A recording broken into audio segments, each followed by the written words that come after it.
Assalamualaikum warahmatullahi wabarakatuh. Halo, kami dari kelompok 11 dan saya perwakilan dari kelompok 11. Nama saya Anina Tias Arum.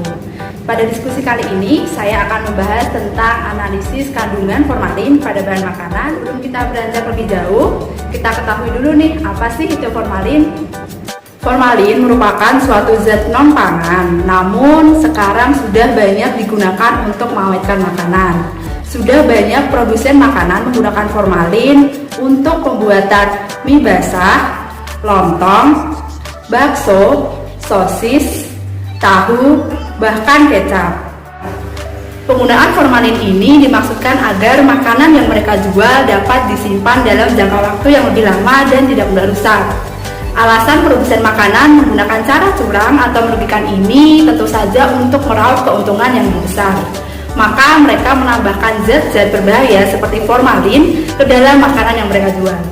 Formalin memiliki kemampuan yang sangat baik ketika digunakan untuk mengawetkan makanan.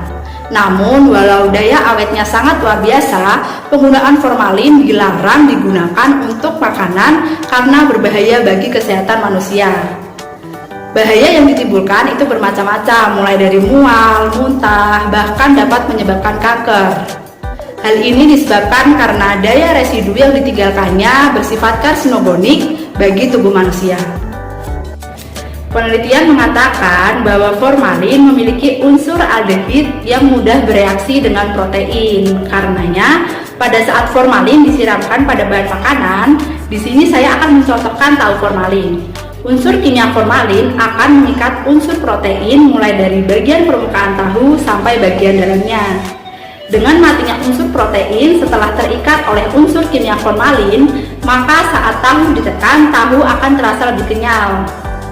Selain itu, protein yang telah mati tidak akan diserang oleh bakteri pembusuk yang menghasilkan senyawa asam. Maka dari itu, tahu akan menjadi lebih awet.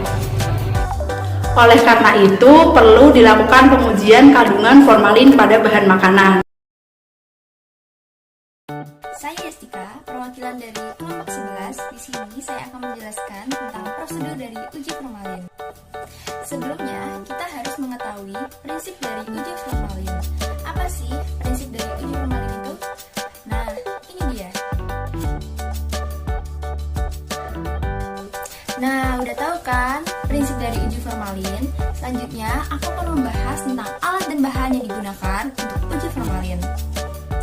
Alat yang digunakan untuk uji formalin yaitu ada tabung reaksi, kap tabung reaksi, gelas ukur, tes kit formalin, lalu ada alat untuk mengambil reaksi. Setelah mengetahui alat yang digunakan untuk uji formalin, selanjutnya saya akan menjelaskan bahan yang digunakan untuk uji formalin, yaitu ada air dari tahu kuning, peda, bakso, lontong, sotong, dan sempolan. Untuk reaksi yang digunakan yaitu ada dua reaksi. Nah, sudah tahu kan alat dan bahan yang digunakan untuk uji formalin? Selanjutnya, aku akan menjelaskan tentang cara kerja dari uji formalin.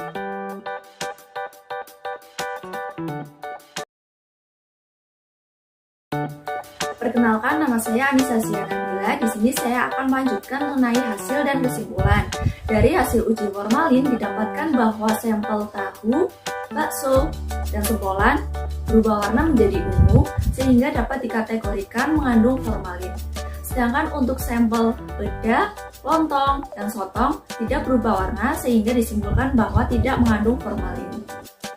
Formaldehid atau biasa disebut dengan formalin merupakan senyawa kimia berbahaya bagi manusia sehingga dilarang untuk dikonsumsinya.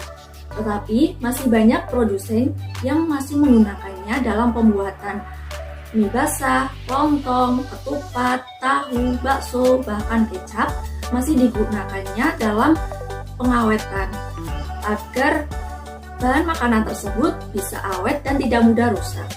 Berdasarkan hasil uji formalin, terdapat 6 jenis sampel bahan makanan dan terdapat 3 sampel yang positif mengandung formalin, seperti pada tahu, bakso, dan sempolan. Sedangkan untuk 3 sampel lainnya seperti pada peda, lontong, dan sotong tidak mengandung formalin.